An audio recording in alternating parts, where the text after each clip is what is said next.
Hello everybody, Captain VFC here with another unboxing of a Lidl exclusive kit from Airfix. Today we are looking at the 1/72 scale de Havilland DH.88 Comet, the Lidl version having the product code A68229, but more on that later. To address comments that I predict will be left about my sanity or the logic of buying a kit that I know to be bad, I am well aware that this is an older tooling. I knew this going into Lidl and I specifically bought it for that. But we will discuss whether I think that that is the right thing or this kit is the right thing for Airfix to release or not. That will be addressed later. I just wanted to see it for myself. I'm a big fan of de Havilland aircraft, including the Comet Racer, and I've never actually built one. So I thought, logically, let's start by building the Airfix one. Right, taking a look at the box first, and we have this exclusive style of artwork. I say it's exclusive, there's no indication that Airfix are changing their artwork to this, but for these little products, this is what they're going for. I'd like to think that they are vintage inspired. This is not a previously released bit of artwork just modernized or something. This is a new specific artwork of Grosvenor House. It is, well, it just is. I'm not a big fan of it. Some people probably will be. You see this in the shop, it's fairly eye-catching, but I personally prefer the actual modern artwork of Airfix releases in the main range. It tells us that it's including paints, brush and polycement.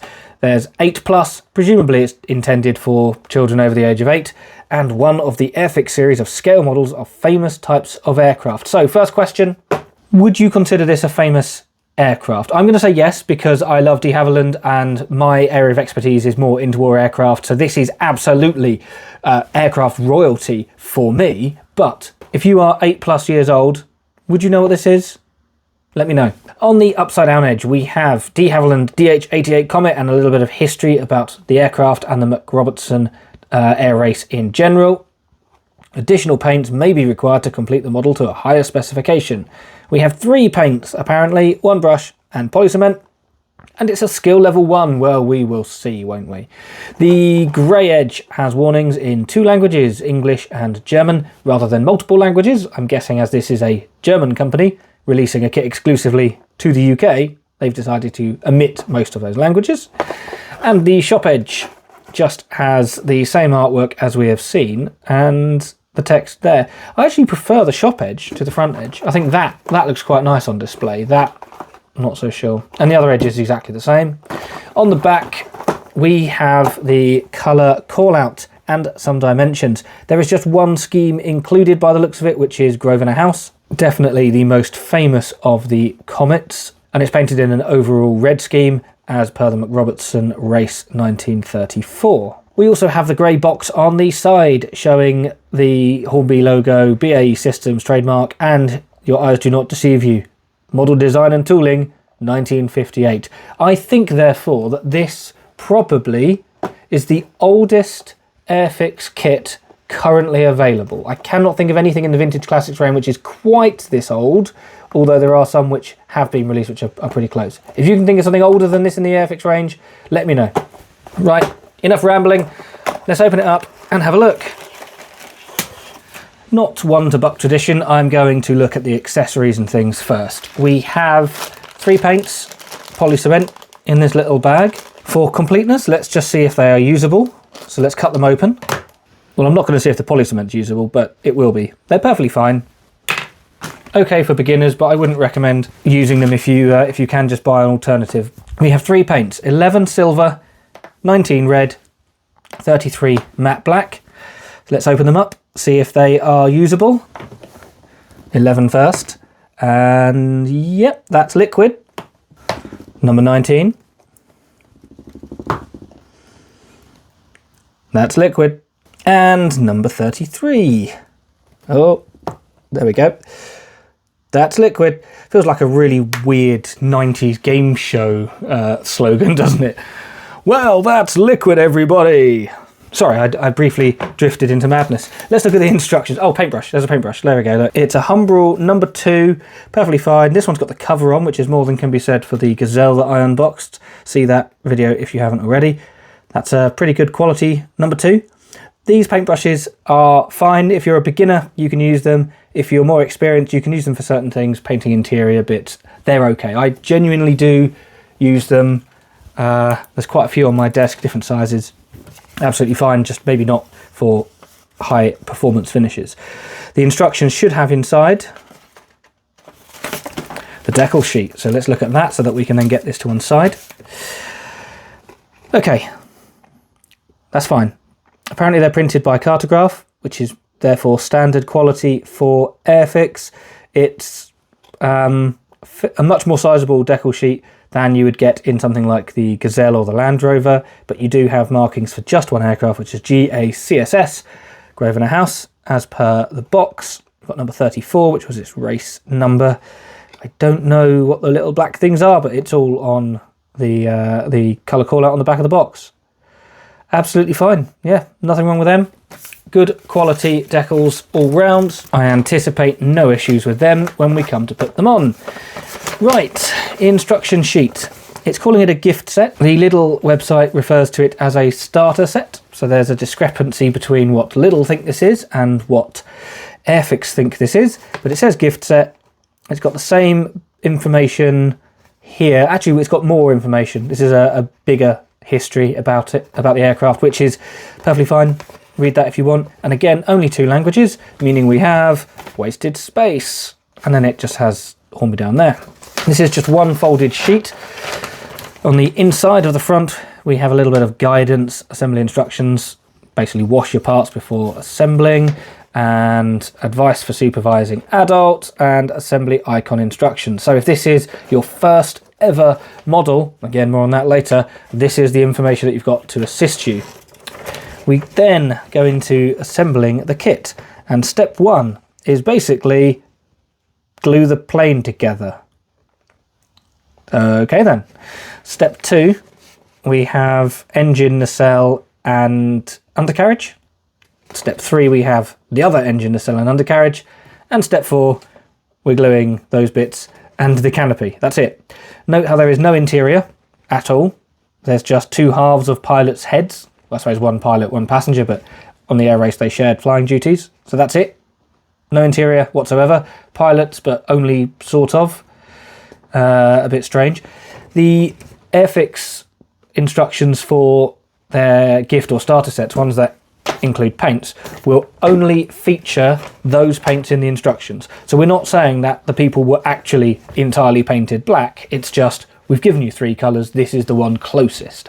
Obviously, those extra paints mentioned on the instructions would be useful for painting pilots that are not just black blobs on a black flat surface.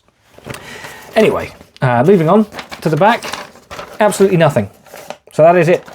A lot of wasted space and assembling a plane in 4 steps. Opening up the bag, we are faced with 2 things. One is a big pile of red plastic, and the other is a smaller bag with a clear piece. Normally I would leave this in the bag until I decide to build the plane, just so that I don't scratch it.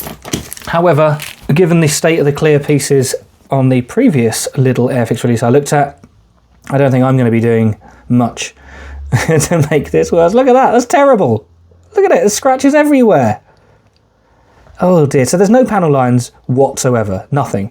No indentations on either the inside or the outside to guide you with painting this. So straight away, not impressed. And secondly, there are scratches all over the top. Look at that. One of the worst I have probably ever seen. It is clear, you can at least see through it, but given what we know about the interior, I'm not sure that that's a good thing either. Right, anyway, I'm putting it down. I'm stopping looking at it. The other parts are loose. There's no connecting frame, so this is how they arrived. It's not a separate frame as such. It's just bits that have been snipped off. So we'll look at this. This is, these are the wings. Look at that. It's got the part number just attached. They've not moulded it in because it's top and bottom wings are the same piece. So they've just given it a tiny little number there. Another tiny little number there. As you can see, the wheel well detail is fantastic. That was sarcasm in case you couldn't tell. There's a little bit of flash, but nothing major actually. Just around here, around the edges, there's a little bit of funkiness, a little bit of extra plastic. The details are very, very fine actually. They're raised. I'm pretty impressed for the 1950s, but we do also have ejection pin marks on the actual surfaces of the wing. This one in particular is And probably you can hear that and you can see it folding away. That is a very prominent one. This one, not so much. But this one, yeah, not great. But it looks fine. Should probably comment on the fact it's moulded in bright red plastic. I think this is the same as the vegan, which I'm led to believe is the same plastic, just with a colourant. I don't think it really matters. The colour of this plastic is the last of the kit's worries. Yeah, it looks fine. If anything, the detail is a bit too fine. Now, the Comet Racers were built out of wood and secured with resin, so there were very limited panels and things anyway, but you will probably lose much of this detail if you brush paint. Right, next, engine nacelles and tail surfaces. We have the tiniest representation of an exhaust and the tiniest representation of some rivets. Once again, brush painting those will almost certainly lose all of the detail. You can also see this little bit of flash poking out here and here, not ideal. And the insides have, well, they've at least attempted some detail, but only because that's where you mount the undercarriage. Yeah, okay. And the tail surfaces, again with the little flappy bits on there. Looks well past retirement. And then the final main sprue has the fuselage halves on it, featuring half a pilot's head and another half a pilot's head, and the starboard fuselage half featuring the other halves of their heads. Because the aircraft was so smooth, I don't mind the lack of visible detail on here. That's not a problem. If anything, it's worked very well in Airfix's favour that this aircraft was such a sleek machine. But the panel that you can see on the nose is incredibly faint. There's also scratches along here. That's definitely a scratch and not something spilt on it. I can feel it. So that's not ideal. And the fact that they've moulded it from the nose means that you're inevitably going to cut that off and just snap a bit of the nose off if you're not careful. Again, not necessarily what I would call a skill level 1 for a beginner, but at the same time, it's such a crude kit that you can just sort of slap it together, paint it red and be happy with it, probably. I don't know, will I? Will I slap it together, paint it red and be happy with it? We also have the tail skid and the propeller blades featuring some extra free plastic, and the rest of the parts are for the undercarriage. Oh, and the pins for the propeller blades, so you can obviously make them spin if you want. And that is it. That is what your £6.99 gets you, which, considering some of the other kits available for £6.99, well, it doesn't feel like much, does it? The product listing on ScaleMates is this. It calls it a gift set, or gift set. I don't know why it shouts the set, but that's what it calls it, and that's probably because that's what's written inside the instructions. This unique artwork means we can't mistake this for anything else, but it does say Lidl UK exclusive and give this product code. The actual kit, of course, dates back to 1958, as it states, and we can scroll back on the timeline and see it here in a blister pack, although it says 1957, which I know is a year different, but I would generally accept that Airfix are probably right. They probably know when they first released it. And ScaleMates is, of course, user created. But here it is in red plastic, chucked in a bag. And since then, it's had many re-releases, including the period that I like during the 2010s, where you have all three of them at Robertson 1. So you've got Black Magic 1 year, ACSR the next year, and a return of Grosvenor House shortly after. It's a shame they didn't put decals for all three of them in the kit, considering how cheap it must be to churn out this old crap. You would have thought a decent decal sheet would be worthwhile, but apparently not. And the vast majority of the time, the product code has had 13 in it in some capacity or another. Treble 013, we've got 01, 013 because it's a Series 1 kit. Obviously they had to add A and B for when they did it later, but that's generally what it is. In terms of the timeline for the Comet as an aircraft type, it's actually been modelled quite a few times because it is so famous, or at least in the 1950s it was certainly very well known. So in addition to the Airfix one, there was a frog tooling, which has been reproduced a number of times up until the 1970s, and then I think it's Novo, yep, Novo down here in the late 70s and 80s. And in more recent years, you've got the SBS resin one featuring more than just the 3 original racers. Look at that one, beautiful. Everyone's favourite budget brand, Kovazovody Prostyov, that's a joke by the way, they're not budget, but their kits are bad, which they've done in multiple forms, including this one here, which is all 3 of the McRobertson Air Race racers. And the one that I never got but always intended to was this one, which is Grosvenor House in its RAF condition. And then in more recent times, we have, is it 2024? Yes, 2024 tooling of the Comet from Clearprop.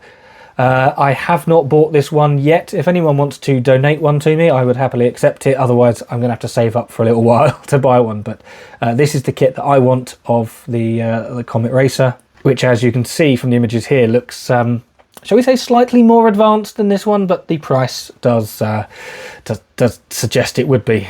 Yes, anyway, enough of that.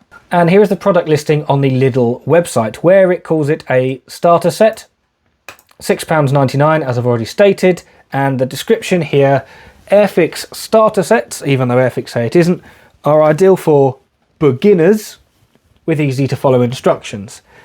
Yeah, I mean, they're not difficult to follow, but that's because the kit's so basic. And it tells you that it includes everything needed to complete a fabulous first model.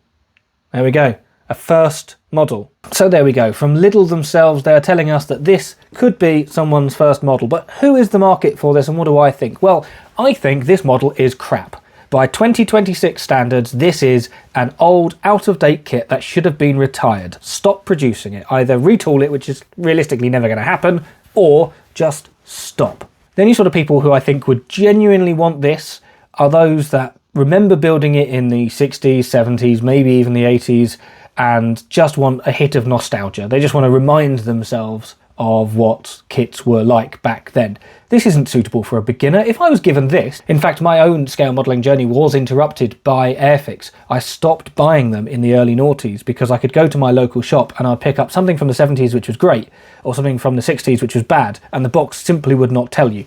Granted, yes, it does tell you, but it tells you on the back. And if this is being branded as a starter set, and you're thinking that this could be your first kit, I don't think that's really going to help.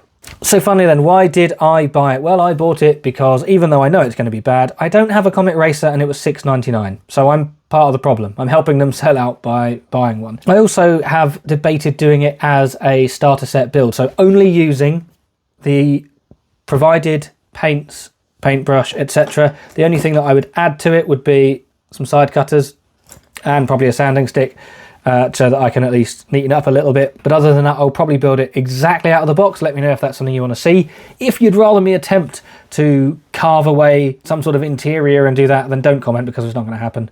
The cynic in me feels like this is just a quick corporate deal. Lidl get some money from selling some Airfix stuff. It's a little bit different. They get some publicity from idiots like me who go and buy them. Airfix get their kits into a few more hands, but I don't think that name is really going to be sticking around in those households, because if you build this, if you just pop in to do your weekly shop and you buy this, give it to your dad, it's either just going to sit around for a while, or they're going to build it and probably never finish it and never build another one again. So long term, I think this is a stupid idea. Short term, yeah, fine, makes a bit of money. And on that beautiful note of capitalism, thank you for watching. If you've liked the video, give it a like. If you've disliked it, give it a dislike. You can also become a channel member, like the people appearing on screen. Channel members will get sneaky spoilers and members-only polls and things like that. If you're interested in joining them, please do. You'll be very welcome. If not, that is fine. I just ask that you subscribe if you haven't already. On that note, I'm going to go and find something a little bit more enjoyable to build before I try this one. Never know, maybe I'll build it on a live stream or something. Haven't really thought about it too much. We'll see. A bit unenthused, which is a shame. It's a great plane. Anyway, I'm rambling. I'm losing the will to live. Goodbye.